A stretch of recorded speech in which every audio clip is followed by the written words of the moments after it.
몇몇 새들은 무엇인가 상징합니다. 우리가 잘 아는 비둘기 같은 경우 무엇을 상징합니까? 평화를 상징합니다.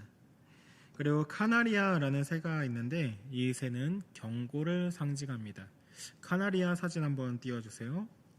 이 새가 바로 카나리아입니다. 굉장히 귀엽지 않습니까?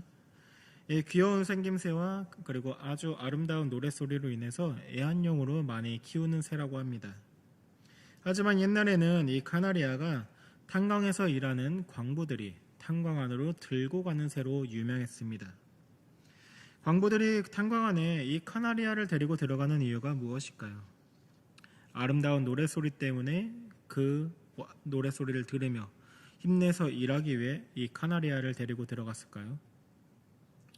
광부들이 카나리아를 데리고 들어간 이유는 탄광 안에는 눈에 보이지 않는 이 유해가스가 어느 순간 생길 수가 있습니다.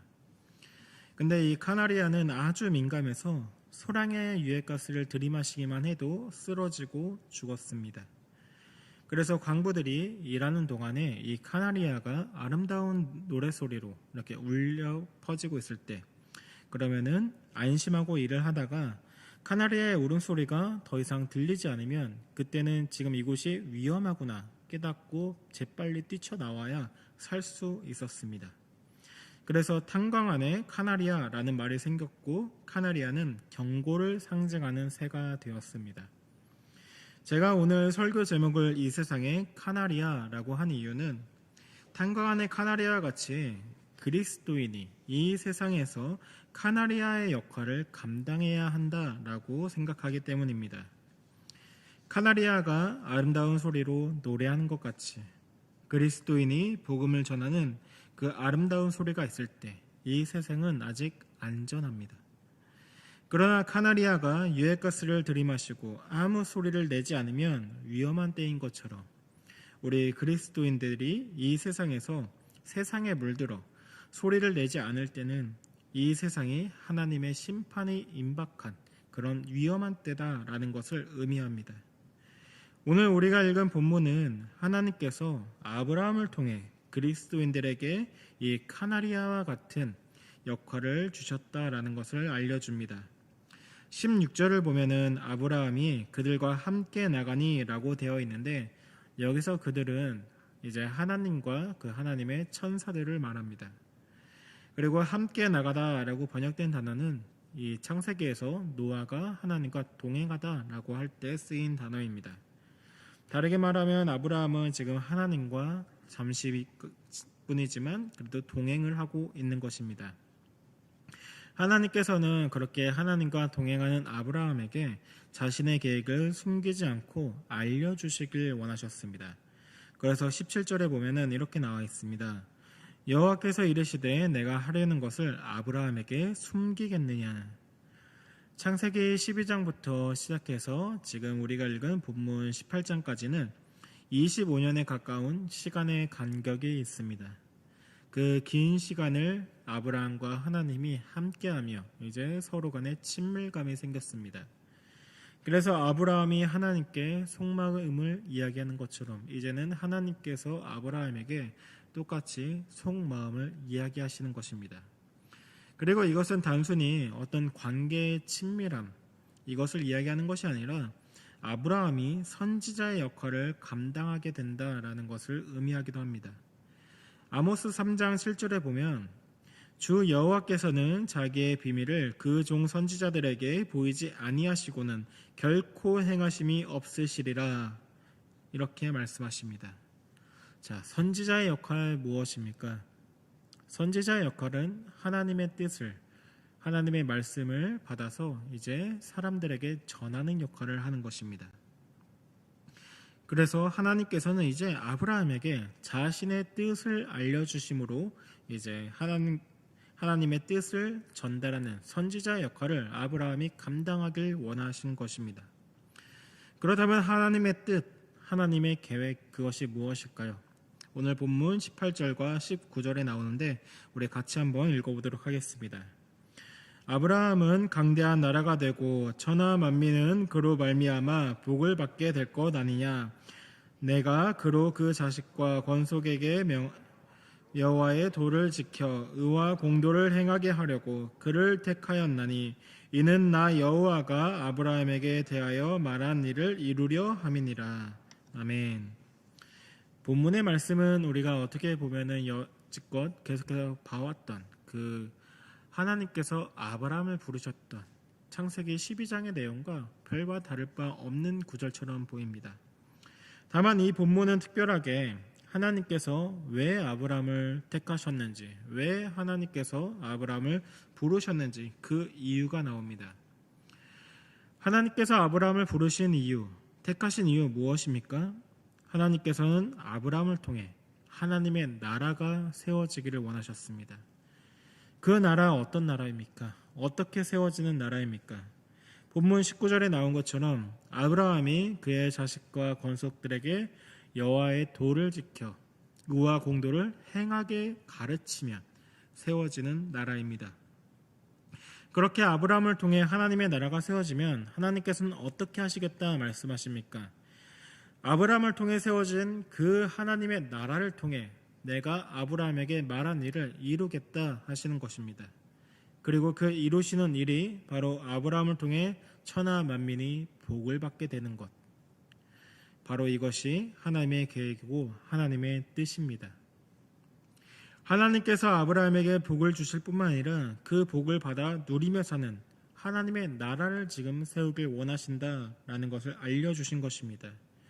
그리고 그 나라를 통해 다른 나라들이, 다른 민족들이 아브라함으로 시작되는 그 하나님의 나라를 통해 복을 받아 누리며 살기를 원하시는 것입니다.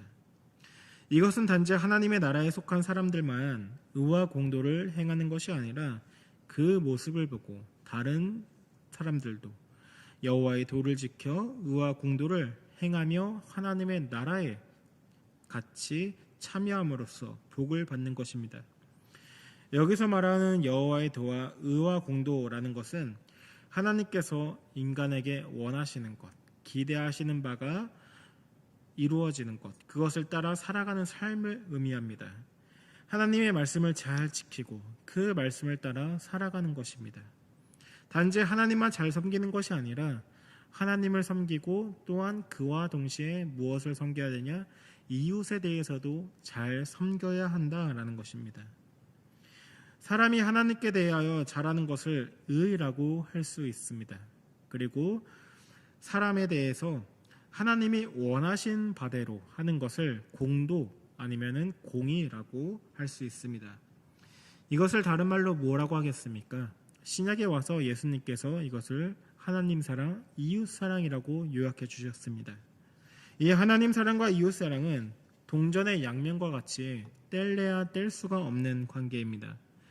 왜냐하면 모든 사람은 하나님의 형상으로 지어졌기 때문입니다. 그래서 모든 사람 안에는 하나님의 형상이 있습니다. 그렇기 때문에 우리가 하나님을 사랑한다라고 하면 당연히 내 이웃 안에 있는 하나님의 형상을 보고 하나님을 사랑하는 만큼 이웃에 대해서 사랑할 수밖에 없는 것입니다. 그런데 하나님을 사랑한다고 하는 사람이 만약 이웃에 대하여 사랑하는 모습이 나타나지 않는다면 그것이 정말로 내가 하나님을 사랑하고 있는 것인지 점검해 봐야 합니다. 이것이 바로 하나님의 계획입니다. 아브라함을 통해 하나님의 나라가 세워지고 하나님 나라의 이 백성들이 하나님 사랑과 이웃 사랑을 실천함으로써 하나님께서 주시는 복을 누리며 살아가는 것, 이것을 하나님께서는 아브라함에게 알려주시고 아브라함이 그 하나님이 원하시는 기대에 맞춰 살아가기를 원하셨습니다. 그리고 아브라함이 이 하나님의 말씀에 순종하면 이 계획에 따라서 이제 많은 사람들이 복을 받아 누리게 되는 것입니다. 그런데 만약 이 하나님의 계획과 다르게 사람이 불순종하게 된다면 어떤 결과가 있을까요? 하나님의 나라가 제대로 기능을 하지 않게 되는 것입니다. 그리고 하나님 사랑과 이웃 사랑이 아니라 하나님을 버리고 우상 숭배하는 모습, 그리고 이웃 사랑이 아니라 이기적인 모습으로 사회가 점점 삭막해지고 피폐해집니다. 그리고 이처럼 하나님의 말씀에 순종하지 않을 때 맞이하게 되는 결과는 천하 만민이 복을 누리지 못하는 것, 단지 이걸로 끝나는 것이 아니라 심판이 있다라는 것입니다. 그래서 하나님은 아브라함에게 자신의 계획을 말씀하시고는 갑작스럽게 소돔과 고모라의 죄악이 얼마나 큰지 그 부르짖음에 대해 판단하시기 위해 내려가신다라고 말씀하십니다. 그 이유는 실제로 아브라함에게 불순종의 결과가 무엇인지 보여주시기 위함입니다. 창세기 18장 20절과 21절에 보면은 여호와께서 또 이르시되 소돔과 고모라에 대한 부르짖음이 크고 그 죄악이 심히 무거우니 내가 이제 내려가서 그 모든 행한 것이 과연 내게 들린 부르짖음과 같은지 그렇지 않은지 내가 보고 알려 하노라. 아멘. 하나님의 나라와 반대되는 세상을 상징하는 소돔과 고모라, 그곳의 부르짖음이 얼마나 큰지 가득한지 정말로 그러한지 아닌지 하나님께서는 직접 확인하시겠다라고 말씀하십니다. 이때 하나님은 어떤 기준으로 이 소돔과 고모라의 죄악이 얼마나 큰지 심판을 해야 할지 하지 말아야 할지 그 기준을 무엇으로 정하시고 판단하시겠습니까? 하나님은 죄악된 그곳에 살아가는 그 사람들을 보고 판단하시는 것이 아니라 그곳에 있는 하나님의 백성들을 보고 판단하십니다. 소돔에는 누가 살고 있었습니까? 아브라함과 함께 있었던 조카 롯이 살고 있었습니다. 창세기 13장 10절과 11절에 보면은 이 롯이 어떻게 아브라함과 갈라서게 되는지 나오게 됩니다. 이에 롯이 눈을 들어 요단 지역을 바라본즉 소알까지 온 땅의 물이 넉넉하니 여호와께서 소돔과 고모라를 멸하시기 전이었으므로 여호와의 동산과 같고 애굽 땅과 같았더라. 그러므로 롯이 요단 온 지역을 택하고 동으로 옮기니 그들이 서로 떠난지라. 롯은 아브라함과 함께 하나님과 함께하는 여정을 떠난 사람입니다. 그래서 아브라함처럼 드러나 있지 않지만 분명히 하나님을 경험한 인물입니다. 기근이 들었을 때 애굽에 함께 내려갔고 그곳에서 하나님께서 어떻게 역사하시는지 직접 체험한 사람입니다. 그런데 아브라함과 똑같은 믿음의 경험을 했음에도 불구하고 어떻게 되었습니까? 애굽에서 하나님을 경험한 그 아브라함은 하나님을 더욱더 의지한 반면에 이 조카 롯은 세상을 향해 떠나갔습니다. 그러나 롯이 선택한 이 소돔, 그곳은 이미 하나님이 보시기에 악한 곳이었다라고 말합니다. 창세기 13장 12절과 13절에 보면은 아브라함은 가나안 땅에 거주하였고 롯은 그 지역의 도시들에 머무르며 그 장막을 옮겨 소돔까지 이르렀더라. 소돔 사람은 여호와 앞에 악하며 큰 죄인이었더라. 하나님이 보시기에 이미 소돔 사람들은 큰 죄인이었습니다. 근데 롯의 눈에는 어떻게 보였다라고 말합니까? 소돔과 고모라가 마치 에덴 동산과 같았다라고 말합니다. 어떻게 보면은 마치 아브라함에게 주시기로 약속했던 그 약속의 땅처럼 보였기 때문에 롯은 소돔과 고모라를 향해 떠난 것입니다. 창세기 13장 그리고 12절에 보면은 롯은 처음부터 소돔 안에 머무르지 않았습니다. 그 지역을 향해서 장막을 치며 그렇게 서서히 소돔 안으로 옮겨갔습니다. 외곽 지역에서 소돔에 가까운 지역으로 그리고 소돔 안으로 들어가게 되었습니다. 이것은 롯이 점차 세속화되었다, 타락했다라는 것을 보여주는 겁니다. 성경에서는 사람이 한순간에 타락한다라고 말하지 않습니다. 성경에 보면 늘 단계적으로 천천히 타락하는 것을 볼 수 있습니다. 마음에서 시작해서 생각으로 그리고 생각에서 행동으로 단계를 거쳐서 타락하는 것처럼 죄악에 서서히 물들고 죄악에 빠져 살게 되는 것입니다. 우리가 잘 아는 시편 1편 1절을 보면은 이렇게 되어 있습니다. 우리가 한번 같이 읽어보겠습니다. 복 있는 사람은 악인들의 꾀를 따르지 아니하며 죄인들의 길에 서지 아니하며 오만한 자들의 자리에 앉지 아니하고. 자, 시편에는 악인의 특징이 나옵니다. 그것이 무엇입니까? 악인들의 길을 따라 걸으며 그리고 그 길에 머무르고 결국 그곳에 앉는 것을 보게 되는 것입니다. 죄를 따라 걷고 그곳에 머무르고 최종적으로는 그 죄 가운데 앉아버리는 것입니다. 롯도 처음에는 세상을 따라 걸어갔습니다. 그리고 그곳에 머물렀고 나중에는 소돔 성 안에 앉아버렸습니다. 자신의 거처를 그곳에 마련한 것입니다. 점점 세상에 빠져 죄악에 물들어간 모습입니다. 아브라함은 하나님께서 소돔과 고모라를 심판하시려고 할 때 이렇게 말합니다. 창세기 18장 23절입니다. 아브라함이 가까이 나아가 이르되 주께서 의인을 악인과 함께 멸하려 하시나이까. 아브라함은 하나님께 지금 의와 공도가 무엇입니까? 묻는 것입니다. 하나님의 정의는 도대체 무엇입니까? 제게 여호와의 도를 지켜 의와 공도를 행하라 라고 말씀하셨는데, 근데 하나님의 정의는 악인과 의인을 함께 멸하시는 것입니까? 그것은 부당합니다. 의인 50명이 있으면 그 의인 50명을 위하여서 이곳을 심판하지 않으시면 안 됩니까? 라고 그렇게 요청하는 것입니다. 하나님께서도 이런 아브라함의 요청에 응해 주셨습니다. 그래서 내가 만약 50명을 찾게 된다면 네가 말한 것처럼 내가 이곳을 멸하지 않겠다. 그 50명을 위해서 내가 온 지역을 다 용서하겠다라고 말씀하십니다. 이렇게 처음에 아브라함은 의인 50명을 가지고 하나님과 이제 씨름했습니다. 근데 거기서 45명이면 어떻겠습니까? 혹시 40명은 안 되겠습니까? 30명은요? 20명은? 10명은 어떠겠습니까? 그렇게 점점 숫자를 줄여나가서 10명까지 내려갔습니다. 근데 하나님께서는 그 아브라함의 요청에 다 응해 주셨습니다. 그래, 내가 10명의 의인만 있어도 내가 이곳을 용서하겠다. 그렇지만 결과적으로 어떻게 되었습니까? 소돔에는 그 의인 10명이 없어서 멸망하게 되었습니다. 만약 롯이 소돔에 살면서 타락하지 않았다면 어땠을까요? 마치 하나님께서 아브라함에게 명령하신 것 같이 그곳에 머물며 자식들과 권속들에게 여호와의 도를 지켜 너희가 의와 공도를 행해야 된다, 이렇게 가르치고 본인 또한 그런 삶을 살았다면 어땠을까요? 그렇게 하지 못했기 때문에 의인이 없었고 그 결과 소돔은 멸망하게 된 것입니다.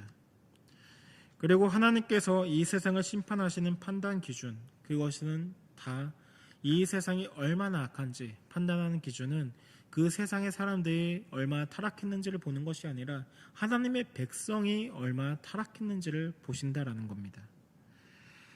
우리는 하나님께서 아브라함에게 명령하신 말씀이 바로 우리에게 하신 말씀이다, 우리에게 명령하신 것이다 라는 것을 알아야 합니다. 아브라함을 택하신 이유며 하나님의 계획 무엇이었습니까? 우리가 다시 한번 창세기 18장 19절을 읽어보겠습니다. 내가 그로 그 자식과 권속에게 명하여 여호와의 도를 지켜 의와 공도를 행하게 하려고 그를 택하였나니 이는 나 여호와가 아브라함에게 대하여 말한 일을 이루려 함이라. 지금 하나님은 아브라함에게 네가 내 자식과 권속들에게 여호와의 도를 지켜 의와 공도를 행하게 하도록 잘 가르치라 라고 말씀하셨습니다. 그리고선 그렇게 하지 못했을 때의 결과가 바로 소돔과 고모라의 심판이다, 멸망이다 라는 것을 보여주셨습니다. 아브라함에게 주어진 약속은 단지 한 사람이 하나님께 축복을 받아 자손을 많이 갖게 되고 민족을 이루고 그 나라가 번성하는 것, 그것에 있지 않다라는 겁니다.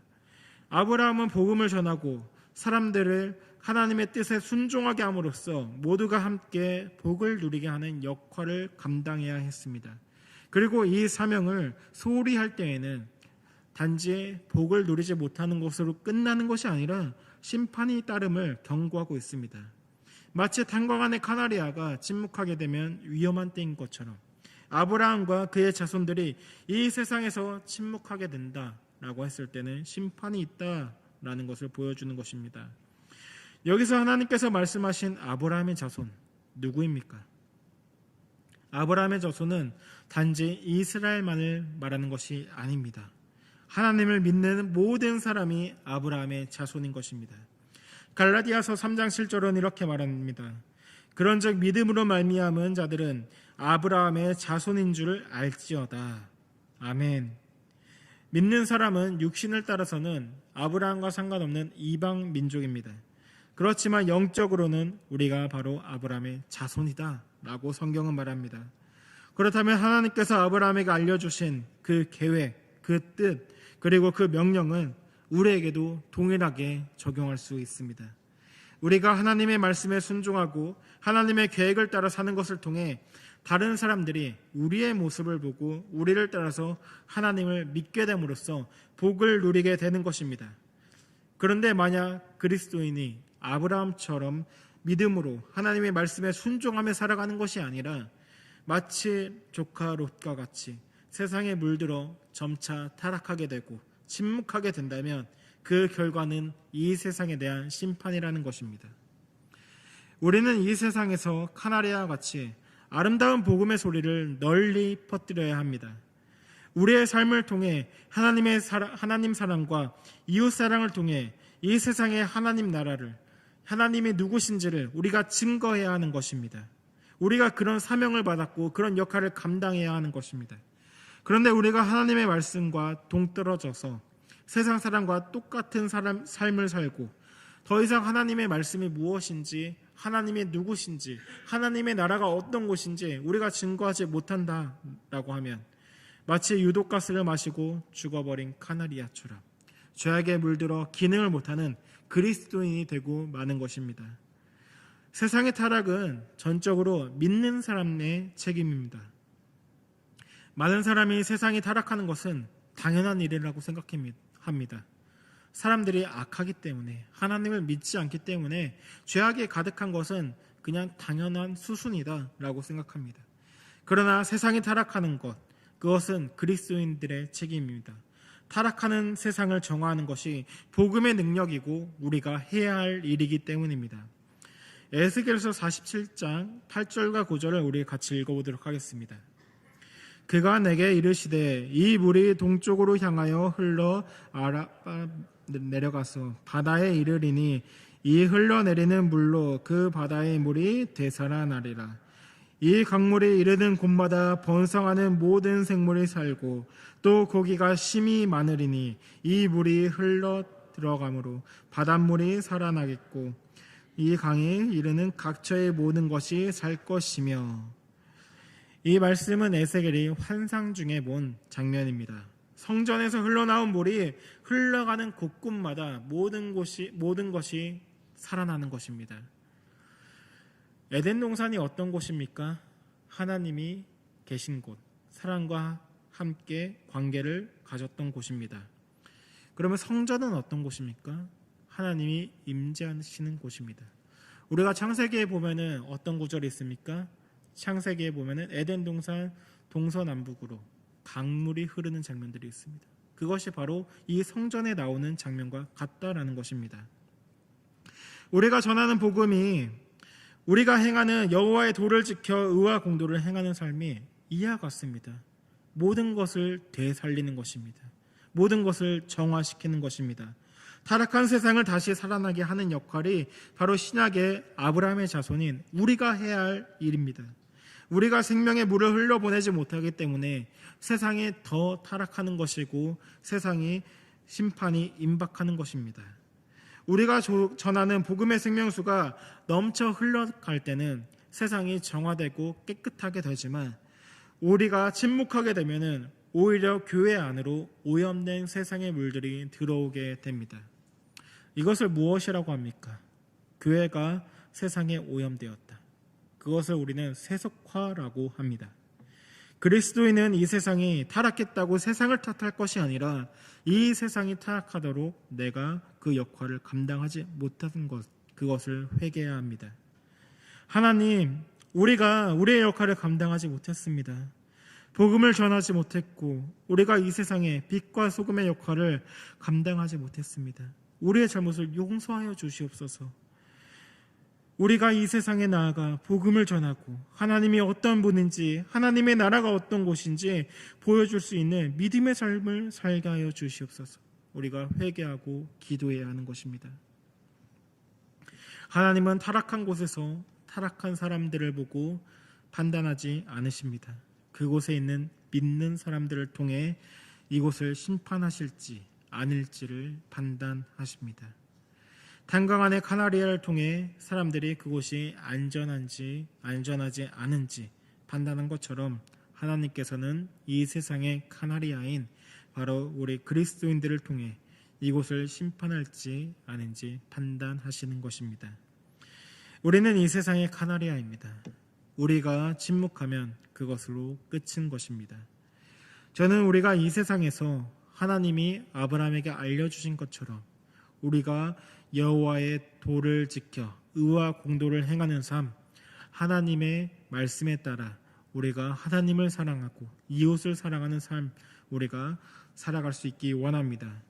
그래서 우리가 전하는 복음을 통하여서 우리가 전하는 하나님의 나라가 무엇이고 하나님이 어떤 분인지 우리가 증거하는 삶을 통해서 이 세상에 변화를 이뤄가는 저와 여러분이 되기를 예수님의 이름으로 축복합니다.